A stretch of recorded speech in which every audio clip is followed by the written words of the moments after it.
네, 오늘 Recenter Your Faith 시리즈 세 번째, 오늘 하나님 말씀은 호세아 10장 12절입니다.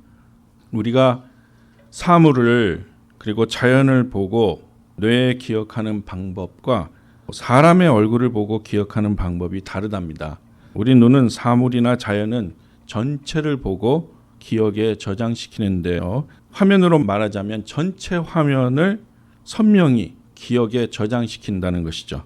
그리고 반면에 우리의 눈은 인간의 얼굴을 보고는 어떤 한 부분을 기억한답니다. 눈이나 코나 턱이나 한 부분을 기억하고요. 그곳에 집중한답니다.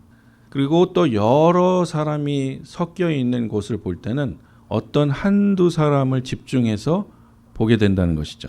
그래서 75% 정도의 사람들은 자기 얼굴과 비슷하게 생긴 어떤 사람을 좋아하게 된답니다. 여러분 혹시 사랑에 빠지신 분들은 이런 거예요. 남녀 사이에 사랑에 빠졌다면 상대의 얼굴에서 자기와 비슷하게 생긴 부분을 내 눈이 발견한 거예요. 그래서 뇌에 전달을 뭐라고 하냐면 호감을 가져라, 이렇게 뇌에 전달해 준다는 거예요. 그러면 우리 뇌가 그 사람에 대해서 호감이 이제 생긴다는 거죠.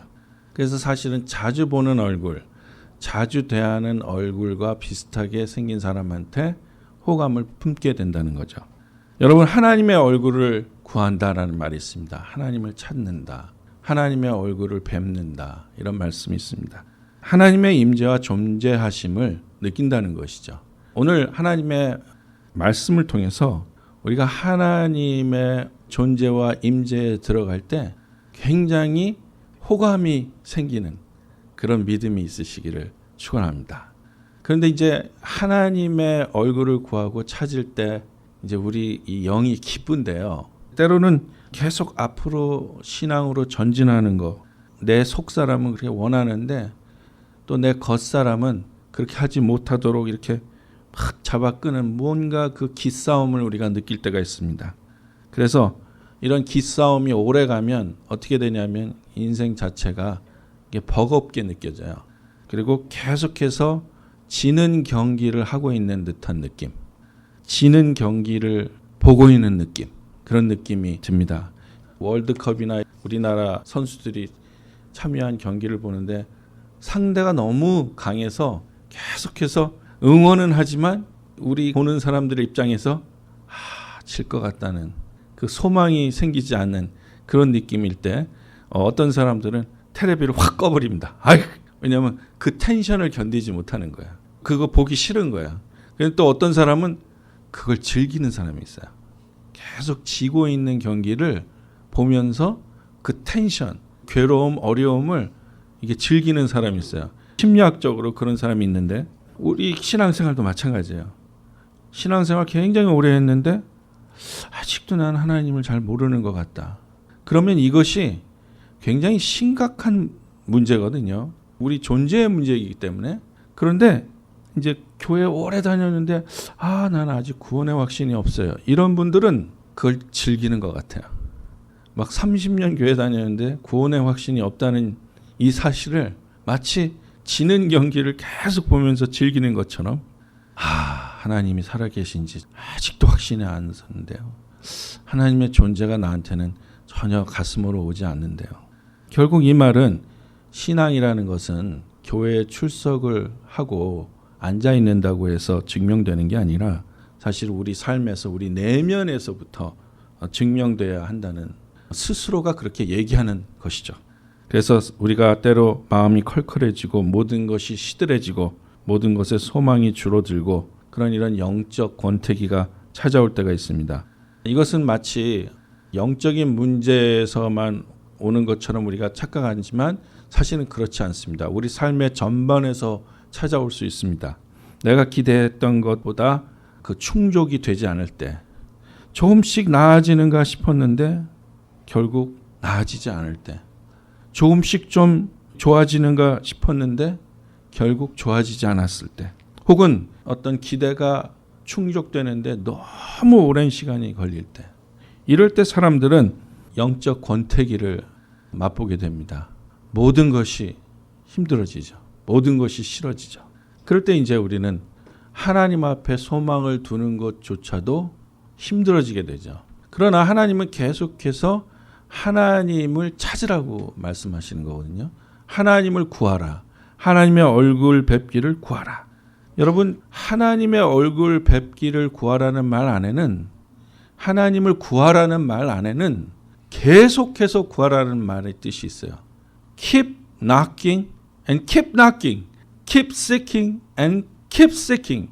계속해서 구하는 그 믿음을 이제 말하고 있는데, 이게 어려워지면 어려워질수록 무엇이 힘이 떨어지냐면 계속해서 구하는 힘이 떨어져요.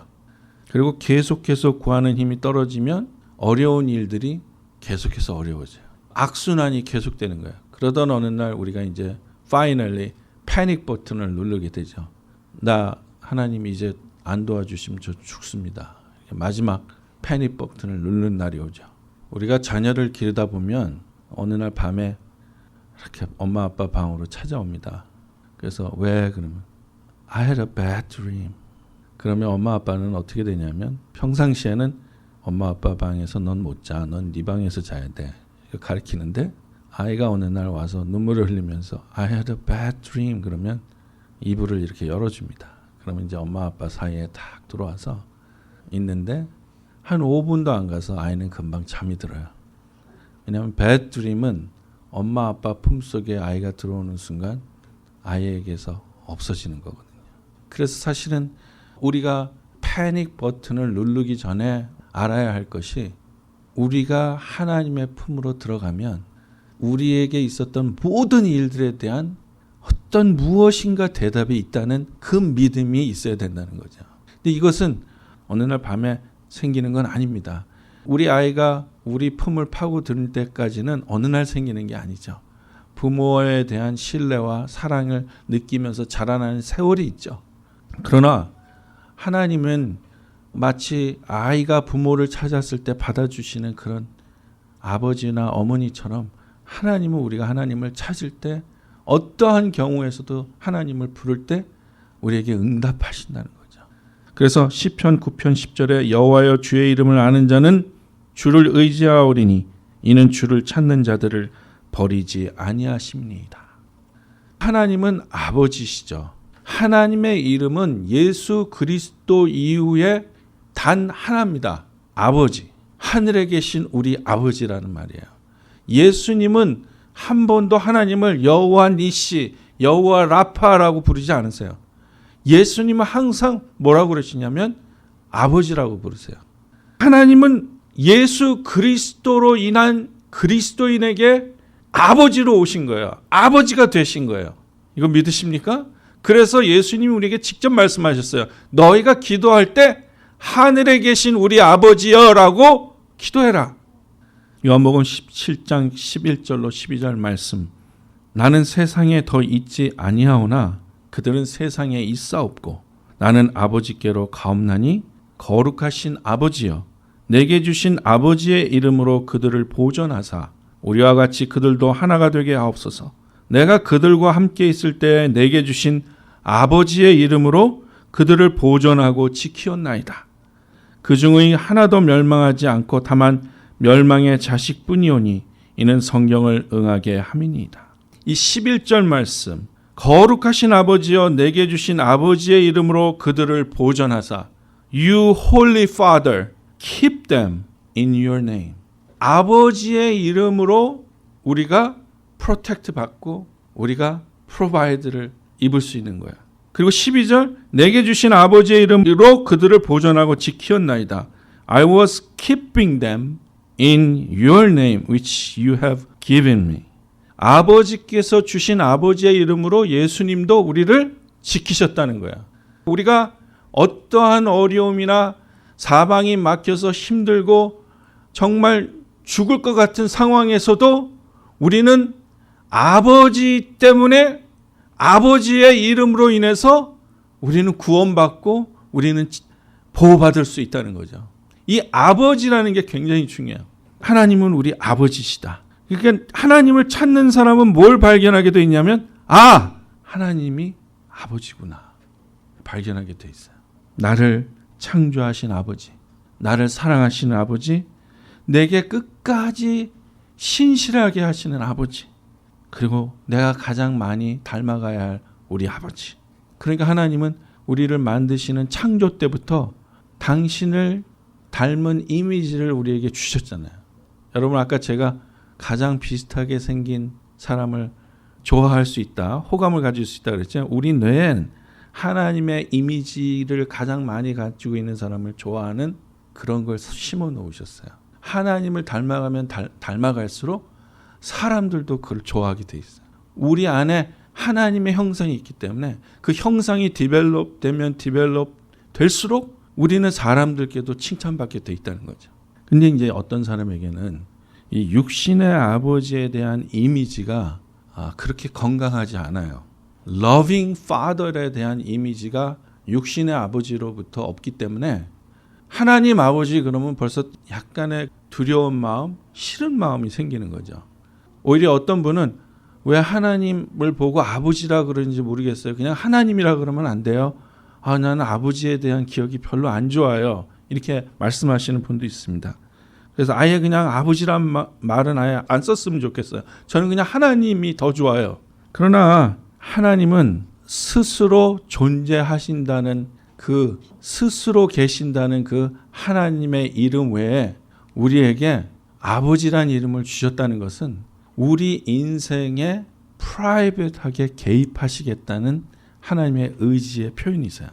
엘로힘, 저호바, I am that I am이라는 그 하나님의 이름은 우리와 퍼스널리 만나지시는 하나님이 아니에요.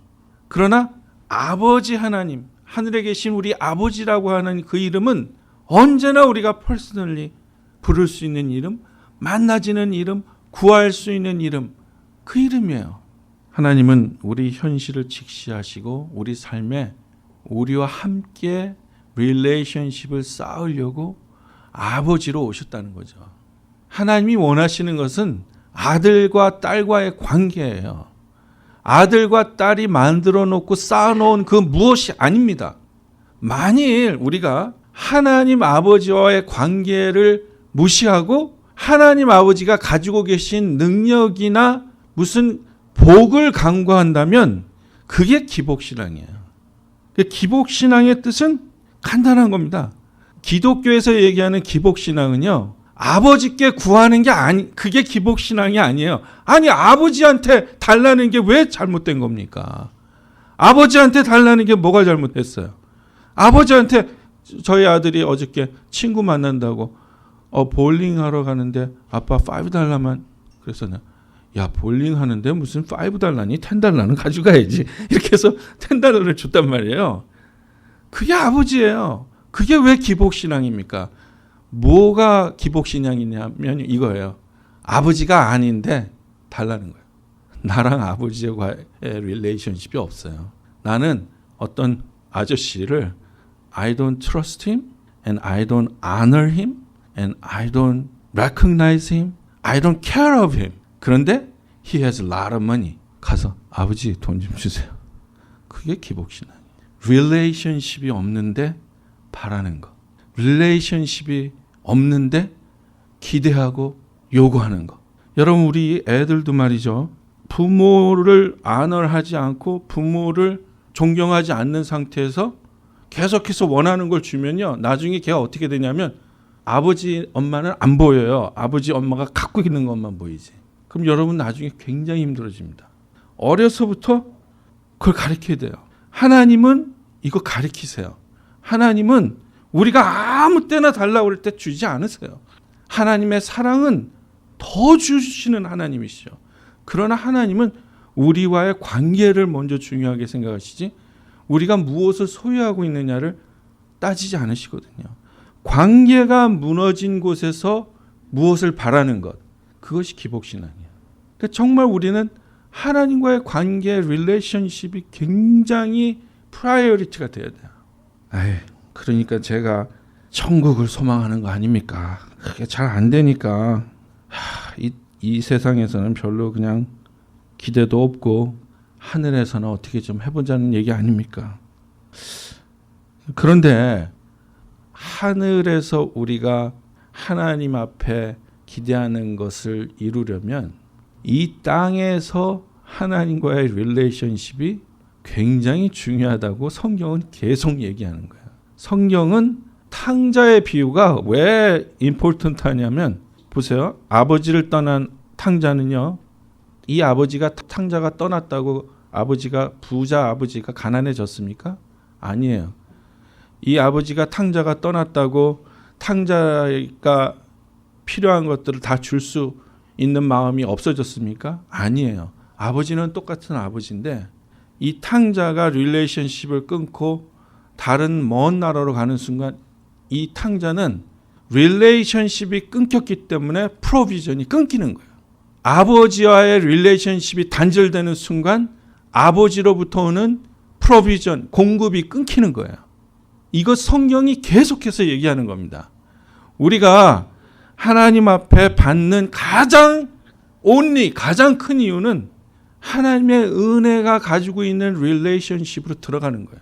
탕자는 간단한 겁니다. 언제 탕자는 편안하게 잘 먹고 잘 살 수 있었습니까?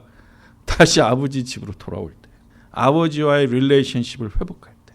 그러니까 아버지는 네가 왜 내가 준 돈을 다 떨어먹었냐고 얘기 안 하시잖아요. 왜? 그가 쓴 돈에 관심 없다니까요. 아버지는 다시 돌아온 아들에게 관심이 있는 거예요. 그 릴레이션십에 관심이 있는 거예요.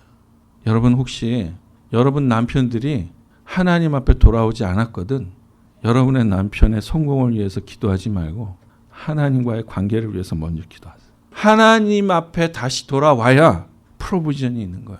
그거 없이 그냥 금식 기도하는 거 그게 기복신앙이에요. 아버지가 아닌데 이웃집 아저씨한테 달라는 거예요. 그래서 이번 4월은 우리가 우리 신앙을 재조명하면서 나는 과연 어떤 신앙을 갖고 있는가 생각해 보길 원합니다. 오늘 하나님 말씀 본문 호세아 10장 12절에서 하나님은 너희가 자기를 위하여 공의를 심고 인애를 거두라 너희 묵은 땅을 기경하라 그리고 지금 여호와를 찾으라 이 세 가지 명령의 말씀을 주십니다. 첫 번째 하나님은 우리 현실의 삶 속에서 우리가 하나님의 공의를 심길 원하십니다.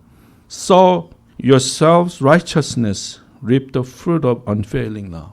아버지는 의롭고 정직한 삶을 사는 사람에게 unfailing love, 무한한 사랑을 주세요. 그치지 않는 사랑, 끊임이 없는 사랑, 무조건적인 사랑을 주시는 거예요. 왜냐하면 정직하고 의로운 그 캐릭터가 아버지 캐릭터예요. 모든 아버지는 자기를 닮은 애가 제일 페이버가 가요. 나를 제일 닮은 애한테 내가 사랑이 간다니까요. 이건 뭐 아이를 길러보신 분은 다 알아요. 아버지의 캐릭터는 정직하고 의로우시잖아요.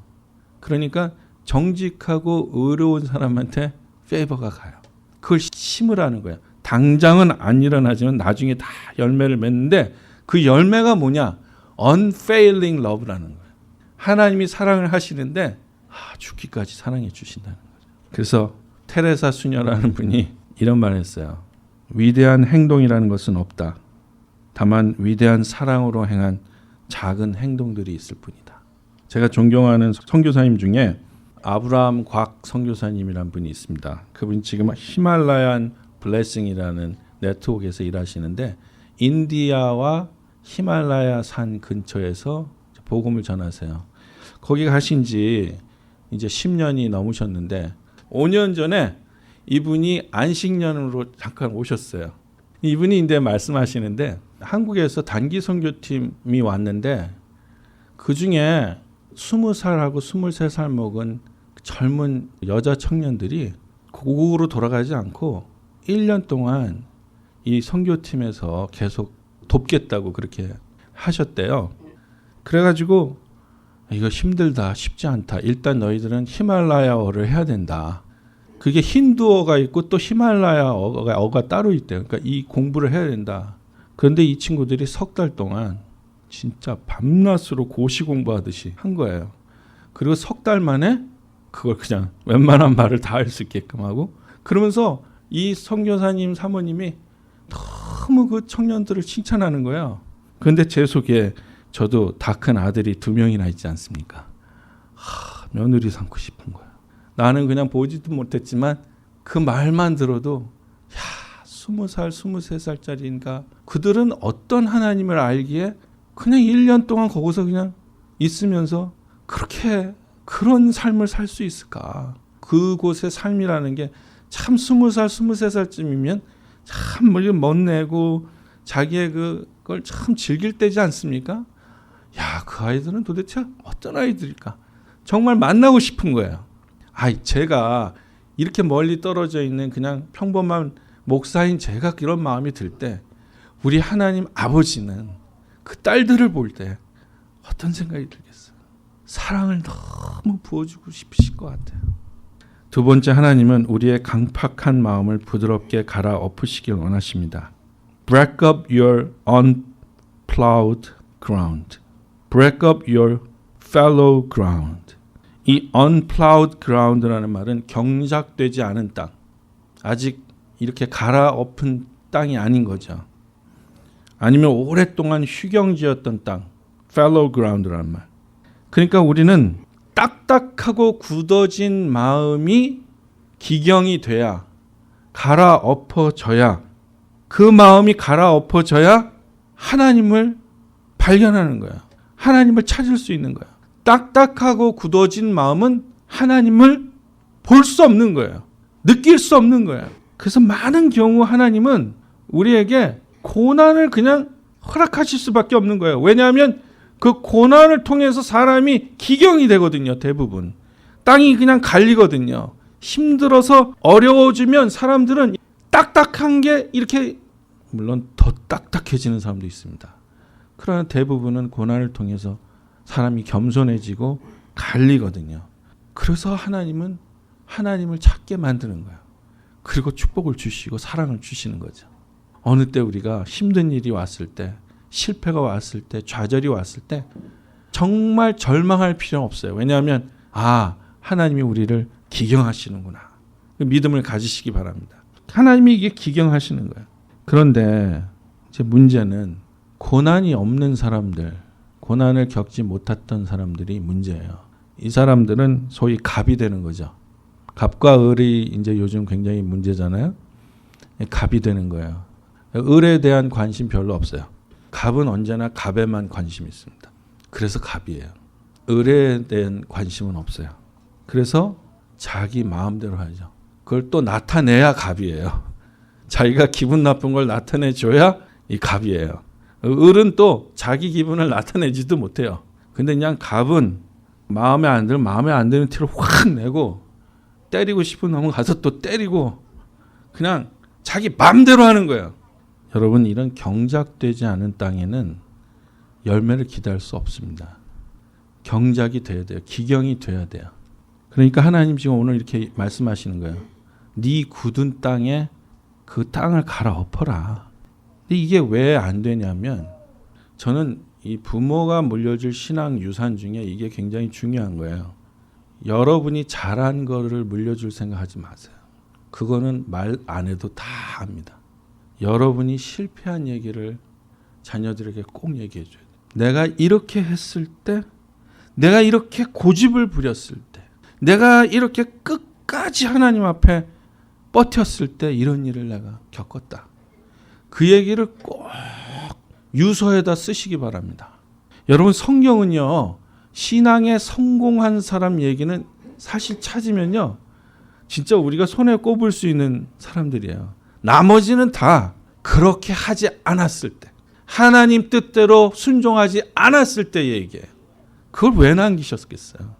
왜 하나님이 성경에 멋있는 인물들 얘기, 순종하는 인물들 얘기만 남기지 않고 실패하고 좌절하고 꺾어지고 사망한 사람들 얘기를 많이 남기셨겠어요? 우리를 그 스토리를 통해서 가르려고 하시는 거예요. 기경하려고 하시는 거예요. 이것을 우리가 심각하게 받아들이지 않는다면 우리 교회의 모습은 예전 교회의 모습과도 같아질 수밖에 없습니다. 아직도 계속해서 딱딱해질 수밖에 없어요. 그러니까 그걸 자꾸 갈아야 돼요. 여러분, 하나님 앞에 기경을 당하는 사람이 해야 할 일은 딱 하나입니다. 회개하는 겁니다. 여러분, 혹시 스스로 마음이 딱딱해져 있다고 생각하십니까? 그러면 하나님 앞에 회개해야 돼요. 회개하는 수밖에 없어요. 욥기 22장 15절 세번역에 이렇게 나와 있습니다. 너는 아직도 옛 길을 고집할 셈이냐? 악한 자들이 걷던 그 길을 고집할 셈이냐? 사도행전 7장 51절에 고집을 피우며 이방인들처럼 하나님의 말씀에 귀를 기울이지 않는 사람들이여. 유대인들한테 하는 말이에요. 왜냐하면 이방인들처럼 한다는 거예요. 믿지 않는 사람들처럼 한다는 얘기죠. 고집을 피우면 이방인 같아지는 거죠. 그래서 하나님의 말씀에 귀를 기울이지 않는 거죠. 여러분도 조상들처럼 성령님을 계속 거역하고 있습니다. 성경은 이런 이야기가 사실 굉장히 많이 나와요. 딱딱하게 굳은 우리 마음의 묵은 땅을 갈아서 부드럽게 해서 하나님을 찾으라고 말씀을 우리에게 지금도 외치고 계시는 겁니다. 회개하는 마음, 기경되는 마음, 말씀에 나를 내려놓는 마음, 이 마음이 하나님을 찾게 하는 거죠. 그리고 마지막으로 하나님 우리에게 지금 하나님을 찾으라고 말씀합니다. 12절 지금이 곧 여호와를 찾을 때니 마침내 여호와께서 오사 공의를 비처럼 너에게 내리시리라. 이사야서 55장 6절 너희는 여호와를 만날 만한 때에 찾으라. 가까이 계실 때 그를 부르라. 아모스서 5장 6절 너희는 여호와를 찾으라. 그리하면 살리라. 제가 이제 다시 그 여호와란 말 앞에 하늘의 아버지라는 말을 넣어서 다시 읽어드리겠습니다. 지금이 곧 하늘의 아버지를 찾을 때니 마침내 하늘 아버지께서 오사 공의를 비처럼 너에게 내리시리라. 너희는 하늘 아버지를 만날 만한 때에 찾으라. 가까이 계실 때 하늘 아버지를 부르라. 너희는 하늘 아버지를 찾으라. 그리하면 살리라. 우리가 하나님 아버지를 찾고 아버지를 아버지라고 부르는 릴레이션십을 간절히 원하고 그것을 지킬 때 하나님은 우리에게 오셔서 우리를 자녀로 받아주시는 겁니다. 예수 그리스도는 우리에게 이렇게 말씀하셨어요. 나를 본 자는 아버지를 보았다. 나를 영접하는 자가 아버지를 영접하는 자다. 인생은 내가 누구와 릴레이션십을 갖느냐에 따라서 결정나는 것 같아요. 내가 누구와 어떤 릴레이션십을 갖느냐에 따라서 내 인생을 결정하는 것 같아요. 하나님을 어떤 분으로 내 인생에 관계를 맺고 사는지가 신자의 인생을 결정합니다. 여러분 백홍준 장로라는 분이 있습니다. 1848년에 태어나서 1893년에 돌아가셨습니다. 이분은 대한민국 최초의 기독교 신자입니다. 세례받았습니다. 그리고 최초의 장로교 전도사고 최초의 순교자입니다. 개신교 최초의 순교자입니다. 이분이 태어난 시기는 이런 시기였어요. 평양에 제너럴 셔먼호가 들어와서 조선군과 싸워서 생긴 신미양요. 그 다음에 대원군의 척합이. 이게 둘 다 1871년의 얘기인데요. 1870년대 이분이 예수를 믿는 그때는요. 대원군이 뭐라고 얘기했냐면 이 땅에서 모든 다른 종교, 서양 종교는 모든 종교 활동을 할 수 없다. 하면 죽인다 이거예요. 그러니까 어떻게 하냐면 세례를 받으러 조선 땅을 벗어나야 돼요. 세례를 받으려면. 안 죽으니까. 이분이 서울이나 이런 데 가서 사람을 모아야 한 70명, 100명 모아서 데리고 압록강으로 가는 거예요. 그러면 이 압록강을 건너가지고 그 중국 땅 쪽에 있는 선교사님이 있어요. 그 목사님이죠. 그분이 그 압록강에서 세례를 주는 거예요. 그리고 세례 받고 나서 할 수 없이 그 근처에서 다 교회 막 의주 땅 뭐 이런 데서 교회를 세우는 거야. 이분이 뭘 했냐면요. 성경을 번역할 수 있도록 선교사님들한테 영어를 배워야 되는 거예요. 이걸 첫 3년을 예수 믿고 했어요. 그래서 첫 번째 개신교가 만든 성경책을 그걸 로스 번역이라고 그러는데 그 선교사님하고 이 사람이 번역한 거예요. 조선 땅에 이제 성경책을 가져와야 되는데 걸리면은 죽으니까 노끈처럼 성경책을 다 말아서 노끈하고 같이 해서 집신을 만들어요. 집신을 만들어서 집신 장수처럼 해가지고 그러면 서울 같은 데 오면 그걸 다 풀어가지고 한 장 한 장 그러니까 이렇게 풀어서 성경을 읽어주는 거예요. 이렇게 해서 서울에 최초의 교회가 생기는데 그게 세문안교회예요. 그 이분이 이제 세운 거예요. 선교사님 지령을 받아가지고 와가지고 세운 건데 최초의 전도사, 최초의 장로, 최초의 성경 번역가, 그리고 최초로 개신교 순교자가 됐어요. 이 모든 일을 17년 동안 했어요. 이분이 예수 믿은 것은 17년이에요. 근데 첫 3년은 영어를 배웠어요. 그래서 성경을 번역했고요. 나머지는 성경을 번역하고 성경을 전하면서 전도하고 교회를 세우고 그 다음에 순교한 거예요. 그리고 이분이 마지막에 가장 좋아하면서 불렀던 찬송이 뭐냐면 예수 사랑하심, 날 사랑하심, 날 사랑하심, 성경에 쓰였네. 그게 이분이 제일 좋아하던 찬송가라는 거예요. 어떤 사람은 17년을 예수 믿었는데 자기 삶을 정말 불타는 정열로 태우는 사람이 있고요. 어떤 사람은 17년을 예수 믿었는데 아직도 하나님이 살아계신지 예수님의 부활이 진짜인지 모르는 사람이 있고요. 어떤 사람은 17년 동안 누군가의 전도를 받는데 아직도 그 전도에 응답하지 못하는 사람이 있습니다. 하나님을 찾는 자, 하나님께 집중하는 자, 그리고 하나님께 받은 그 사명에 온전히 집중하는 자는 하루가 천년 같은 것 같아요. 저는 오늘 저와 여러분에게 하나님의 사랑을, 하나님의 그 공의를, 그리고 하나님께서 우리에게 주시는 그 놀라운 unfailing love를 집중해서 찾아서 받기를 원합니다. 하나님의 그 놀라운 계획을, 그 하나님의 놀라운 플랜 안에 우리가 들어가기를 원합니다. 하나님을 가장 집중해서 찾는 자에게 아버지가 되십니다.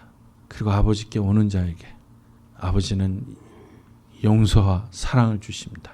그리고 아버지의 품에서 아버지의 사랑을 느낀 자가 주위에 그 사랑의 빛을 증거하게 돼 있습니다. 오늘 저와 여러분은 어떤 관계로 하나님을 만나고 있습니까? 아버지로, 지금도 우리를 끊임없이 사랑하시는 그 우리 아버지로 이 시간 만나시기를 예수 이름으로 축원합니다. 기도합시다.